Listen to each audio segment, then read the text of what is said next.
ఏంటక్క ఇంత గోంగూర తీసుకున్నారు? ఇంట్లో ఏమన్నా ఫంక్షనా మళ్ళీ అని అనుకుంటున్నారేమో. లేదండి, రాజస్థాన్‌లో మాకు గోంగూర దొరకదు గదా! అందుకని నేను రాజస్థాన్ వెళ్ళేటప్పుడు ఇలాగ గోంగూరని నిల్వ చేసుకొని తీసుకెళ్తాను. మొత్తం వచ్చేసి ఇది ఒక 60 రూపీస్‌దనమాట.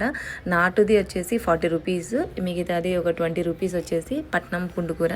మొత్తం అయితే కడిగేసి ఇలాగ మొత్తం డ్రై అవ్వాలన్నమాట. అప్పుడు నూనె అయితే ఎక్కువనే పడుతుంది, ఎందుకంటే ఇది నిల్వ చేసుకుంటాం కదా, అందుకనేసి నూనె వేసేసుకొని కొంచెం కొంచెం గోంగూరని బాగా దగ్గర అయ్యేంత వరకు చేయాలి. దీంట్లో ఉప్పు అయితే కొంచెం ఎక్కువనే వేసుకోవాలి, పాడు కాకుండా ఉండాలంటే. అలాగే పసుపు, ఆయిల్ వేసేసుకొని ఇలాగ తిప్పుకుంటూ దగ్గర అయ్యేంత వరకు చేసుకోవాలన్నమాట. ఇది సంవత్సరం వరకు నిల్వ ఉంటుంది. మీ ఇళ్ళల్లో ఎవరైనా ఫారెన్లో కానీ లేదంటే వేరే స్టేట్స్లో ఉంటే ఇలాగ నిల్వ చేసుకోండి, అస్సలు పాడవదు. నేను ప్రతిసారి ఇలాగే తీసుకెళ్తానమాట.